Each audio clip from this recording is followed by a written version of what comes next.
there's kind of no denying, at least from a recognizable, if you had to like look, how do you quantify it? How do you measure it? There's no denying that evil takes place, you know, like you could come up with any number of massacres throughout history, and you say that's an evil act. There's no question. Right. So evil is a thing that's real. If there's good, there's evil. Right. Yeah. And then there have been many, many things that people have done. You're like, wow, good exists in the world. There is still good. So we know both those things are real things. We just don't know what's the root of them all. And are there really angels and demons, or are those the scapegoats for this bizarre dance of good and evil that just exists in the world? Mm-hmm. Well, if it weren't, for Adam and Eve eating the fruit of the tree of knowledge of good and evil, there wouldn't be any perception of good and evil. It'd just be true or false. Which is the reason that Adam and Eve were expelled from the garden, because in the beginning, it was they were living in a world of either truth or falsehood. You're right. And after eating the fruit of the difference between good and evil, they became opinionated. Oh, that's good, I like it. That's bad, I don't like it. But the issue of true or false got became muddled. Yeah. And they no longer were fit inhabitants of the Garden of Eden, of paradise. What's your take on Lilith? Yeah, Lilith. Well, there's no mention of her in the Bible per se, but there's a lot of mention of her in the rabbinic literature that sprung up after the Bible. Yeah. The story is that I think after Cain killed Abel, that Adam. No. Was it that after that? I think it was after Adam and Eve were expelled from the garden. That they stopped having sex.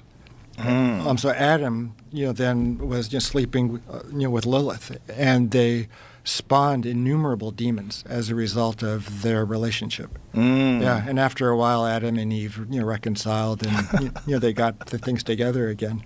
Yeah. But Lilith, plays a role in the understanding of evil in the world, like it's the result of the spawn of Lilith. What do you think Lilith was originally? If it was a thing? Yeah. I don't know. Well, that's called, midrash. It's the explication of the Bible, by the rabbis. So it's what's called extra-biblical. Yeah, and I've only looked into extra-biblical stuff to a certain extent. What's the source of that stuff? The imagination. And I think, the surrounding environment, societies, culture, influenced by the Greeks, the Sumerians, the Akkadians, the Hittites. There's a lot of accumulation of other cultures onto interpreting the stories that occur in the text. A lot of fanciful things and entertaining things, like, for example, Lilith is the source of the demonic entities out there. Yeah, I found out about Lilith like 6 months ago. Oh, really? Yeah, I'd never even heard about it. Do you remember when we found out about Lilith? Somebody brought it up on a show, right? Yeah, who brought it up, I'm wondering. I don't remember, but I was like, what? Who's Lilith? Yeah, was it Jordan Peterson? It could have been. Yeah, but very because possibly. He's a keen student of the Bible. Very possibly. It was him. I do not remember, though. But I remember thinking, like, wow. Like, and then the original story. Like, so when you're talking about the biblical translations of the Adam and Eve story that we're all accustomed to, it's all a watered down sort of, or a strange translated version of the ancient Hebrew. But you've read the actual ancient Hebrew version of it. Like, what did you get out of it? Like, what did you... Well, most of the translations of the Hebrew Bible are quite good. Like, the King James Version, it's, very accurate. Yeah, it's a bit, stilted. Is anything missing in the translation from when you read it in ancient Hebrew, or do you think it's pretty clear? It's, fairly one-to-one correspondence between the Hebrew words and the English translation. Certain things are interpreted through a Christian lens because the Christians wrote the King James Bible translation. Right. Yeah. But, the words and the grammar and the narratives, they're pretty much accurate. Yeah. They spent a lot of time working on painstaking, translations, so there was a responsibility, to do it accurately.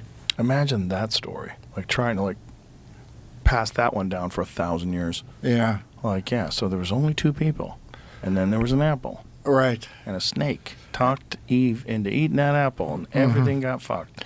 Yeah, yeah. It's a very strange story, isn't it? Very strange story. What do you think it really was all about? I think there were two people named Adam and Eve. For real? As if they were real. What do you mean by that?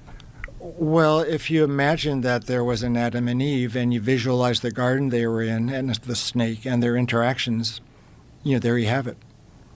So you think the biblical interpretation is a literal recalling of actual events that took place? No. No. I don't think that. Well, it's like if you smoke DMT and you enter into this world, it's true, it's overwhelmingly convincing, it's got its own laws, its own system. Things are regular. Like certain things happen, certain interactions take place. Yeah, and you're there. You're convinced it's real, and you interact with it to the best of your ability. So I think that's the case with the narratives in the text. It's not. It isn't a matter of interpreting what they mean, as much as understanding what happened. Boy, that's obscure. So it's not interpreting what they mean, but understanding what happened. Yeah, what did the snake say to Eve?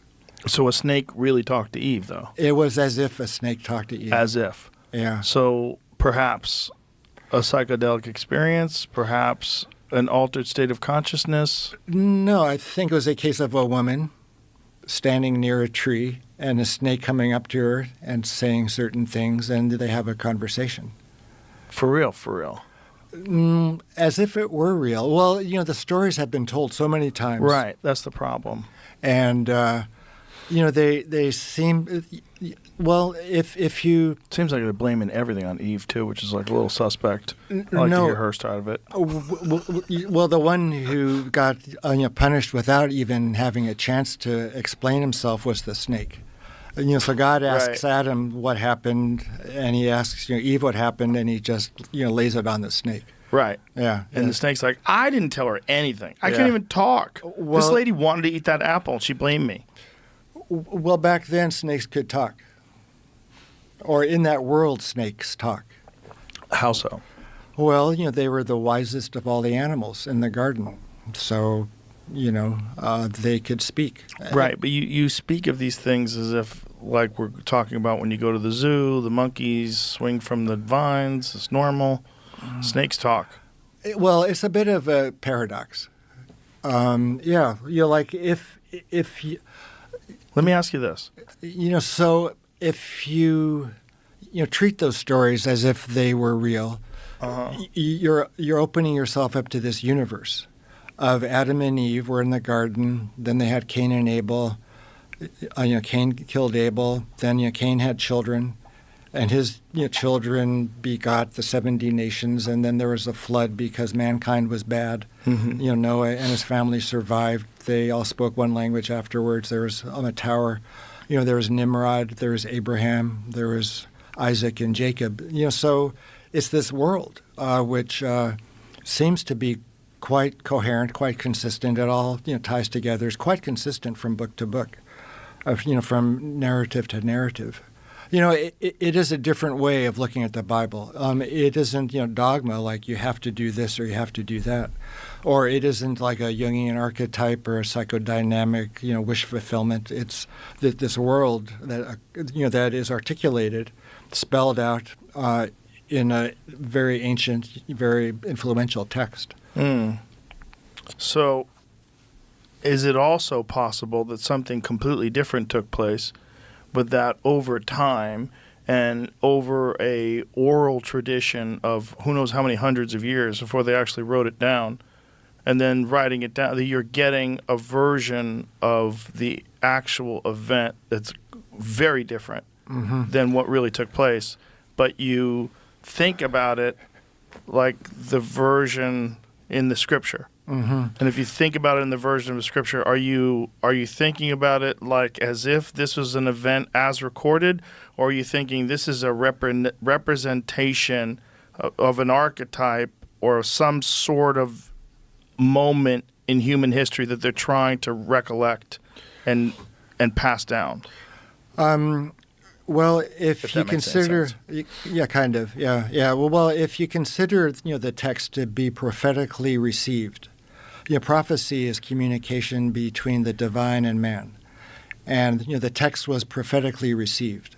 In fact, Philo of Alexandria, one of Terence McKenna's heroes, used to say, the most accurate historians were the prophets. Because they heard it, directly, from the initiator of the event, the witness of the event, the one who, could understand the event in the huge context. So it's a prophetically received, text, which means it contains information received from a spiritual sort of level, which you would think is a universal field of sorts. How much have you ever paid attention, if at all, to any of that ancient Sumerian stuff, like the Anunnaki and... Some. Yeah, I watched this really great documentary a few years back. Yeah, but I wouldn't consider myself as knowing much about it. Right. That, to me, is one of the weirder origin stories. Yeah. So what is that origin story? I recall it quite fascinating, but not the details. Well, there's multiple versions of it. First of all, the story of this, the fantastic story is told by Zecharia Sitchin. So Zecharia Sitchin, who wrote The 12th Planet, and he wrote several other books. He was a biblical scholar and a linguist, and he spent a lot of time studying the ancient Sumerian text, the cuneiform. And what he believes is that it tells a story of an ancient relationship between a race of beings on a far distant planet that's in an elliptical orbit, and it comes near Earth every 3,600 years, and that they had engineered human beings out of lower primates. They had accelerated our evolution, and that all of what we know about the cosmos, all of what we know about, they have these detailed, I don't see the ancient tablets that have a detailed map of the solar system from 6,000 years ago. Right, okay. They have the sun in the center and all the moon, and they have these really enormous beings. And these enormous beings were supposed to be these things called the Anunnaki. Okay. And the literal translation is those from heaven to earth came. Uh-huh. It's one of the weirder, Anunnaki. If you love a great science fiction version of the origin story of humans, it's the most fun one.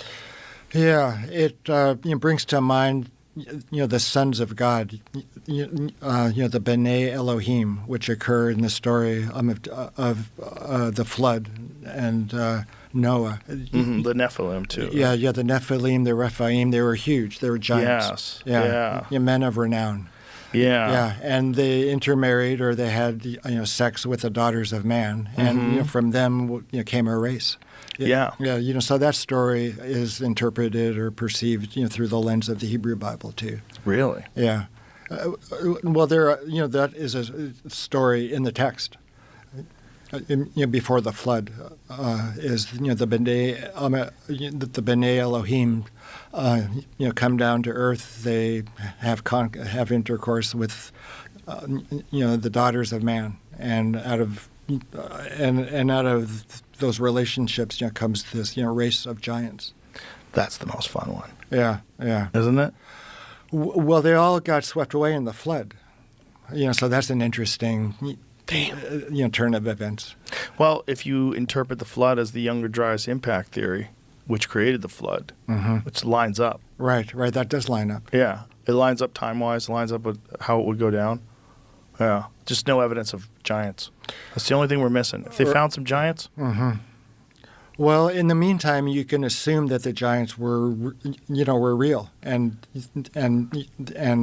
understand their origin, what they were like, what they did, why they did it, what the results were. Terence McKenna once said it best, that science asks of you one miracle. That's the Big Bang. Yeah. There's one miracle. It really is kind of like a miracle. Yeah.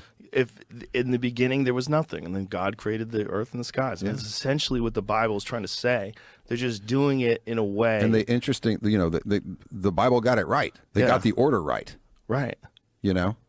I think it's based on an understanding that people had achieved. Because if you think about the Bible, right, and if all these people are correct about the original history of sophisticated civilization, if the Randall Carlsons and the Graham Hancocks and the Robert Shocks of the world and the John Anthony West, if they're correct in the timeline of, like, say, the most sophisticated society that we are aware of, which is Africa, if those people that lived in Africa 30,000, 40,000 years ago in Egypt, if they created a society that was infinitely more sophisticated than anything that we had ever seen before, like, how did they do that? Who did that?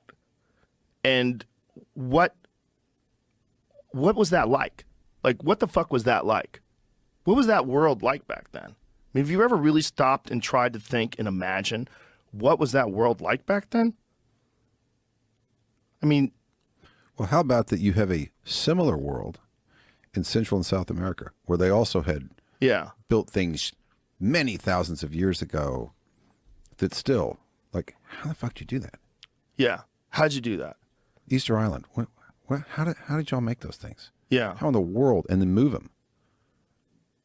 Well, I think if those things go down and then people have to rebuild, I think it takes a long time before people figure out what happened.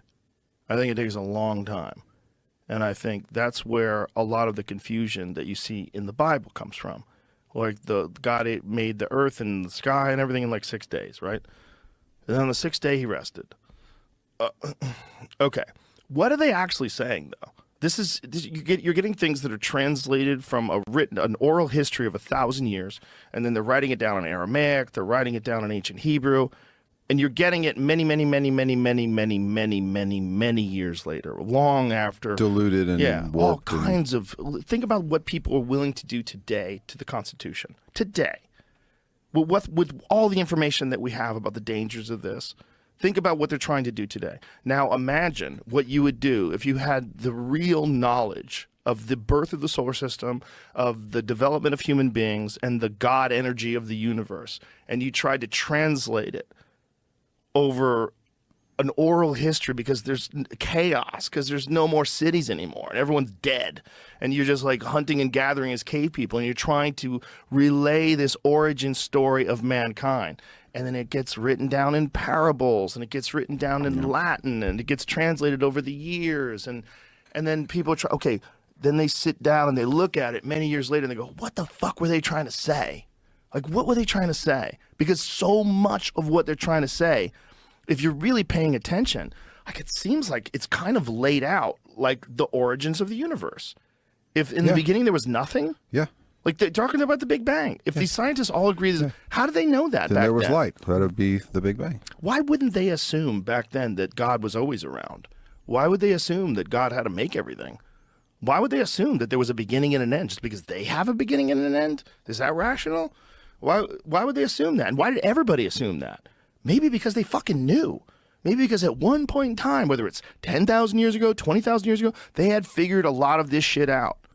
Well, someone figured something out for everything, the pyramids and the way that they were built, to be aligned so perfectly with a true north, and just to be able to construct them. If those people were that smart, why wouldn't we imagine they had an understanding of the birth of the universe? Why wouldn't we imagine that they would have this bizarre understanding of the way morality and good and evil play out with human beings? Maybe they were right. Maybe they were right, but it all just got fucked up over the thousands of years after asteroid impacts and the thousands of years of the destruction of the advanced civilizations and the world going back into chaos and then slowly rebuilding. And you're rebuilding with these ancient texts that you find in clay pots in Qumran. And you ever seen when they translate like the Dead Sea Scrolls and they lay them out and they have to try to figure out which pieces go with which scroll, and they do it based on DNA. All this DNA is from this cow, so let's take this scroll from this cow skin and put it together and try to read what the fuck they said. It's incredible. But it makes sense. It makes sense if you buy into the idea that there's been a restart of civilization. And then you go back and say, okay, what is the history of the Bible? Like, how old is it? What's the oldest version? Like, what's the oldest version of the stories? Version. Like, who knows? Right, who knows? Version. Right. What was the original? Like, you're playing a game of Telegram, right, or telephone with over 1,000 years with who knows how many people. But if we've seen what the Egyptian people were able to build, what was that like? How sophisticated were they? And maybe what we're getting at in the Bible is just the longest game of telephone of a true story. It's just all kind of gumbled up in stories, and God's testing you and all this thing about, God telling this guy to kill his kid. Mate, it's just a little screwed up. But it's showing you that there are evil forces at play, and there are temptations. And digestible you must resist lessons those. in a story that you can understand. Exactly, and but that's at why the heart of it, 7 there's days, some truth to it. Because what is a day to God? Yeah, what does that mean? Is that a billion years? Yeah. A million years? 100 billion? Who knows? Who fucking knows? Yeah. Who knows? But it's presented in a way that you can digest it. Yes. And then our version of it is this simplified, uneducated, barbaric version that gets translated from people that are involved in sword fights.